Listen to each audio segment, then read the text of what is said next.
Alice Paul raised a toast and unfurled a celebratory banner outside headquarters.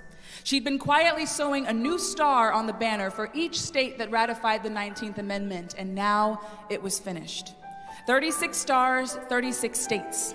In August of 1920, all eyes were on Tennessee, the final state to ratify.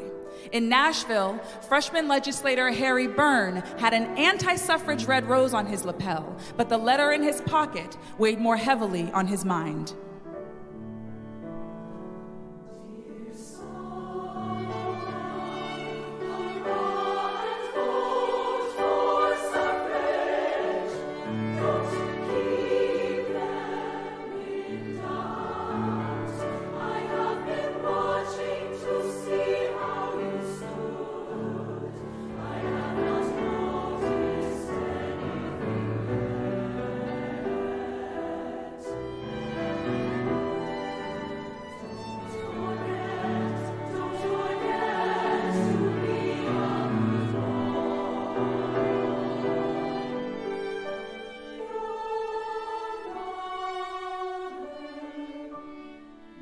Mrs. J.L. Byrne was a widowed, tax-paying landowner, and when her son Harry cast his vote of aye, the room gave way to confused gasps. Had it really happened? Had women actually won the vote? The room exploded. There was weeping, screaming, and singing.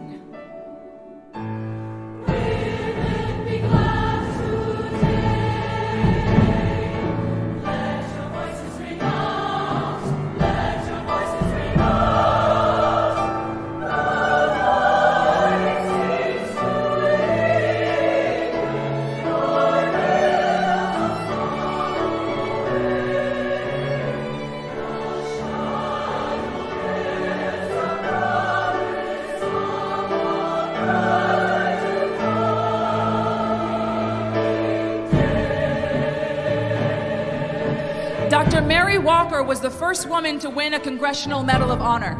A surgeon and a spy in the Civil War, she wrote, "Nothing but the ballot in woman's hands will right these wrongs." But for women of color, the struggle was more complex than this.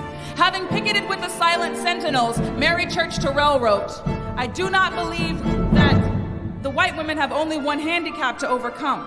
I have two, both sex and race." Black suffragists worked hard in their communities and churches, often being ignored by white suffragists and written out of historical records. Frances Ellen Watkins Harper remarked, "I do not believe that giving women the ballot is going to cure all the ills of this life. I do not believe that white women are dewdrops just exhaled from the skies. I believe that like men, they may be divided into the good, the bad, and the indifferent. The good will vote according to their principles and convictions. The bad as dictated by prejudice or malice. And the indifferent will vote on the strongest side of the question with the winning party."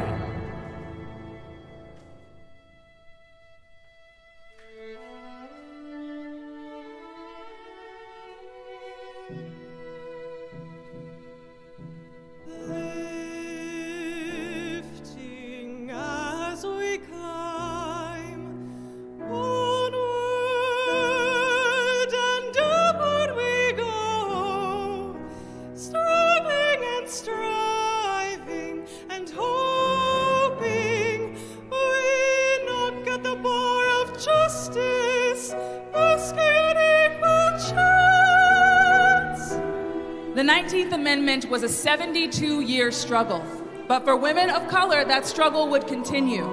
Zikala Shah of Yankton Sioux heritage fought for indigenous Americans to gain the right to vote in 1924.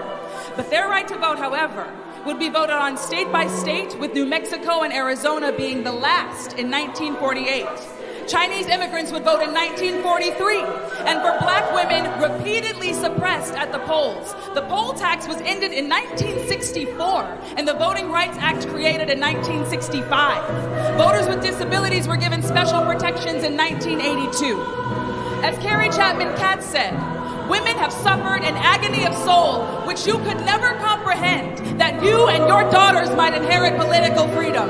That vote has been costly."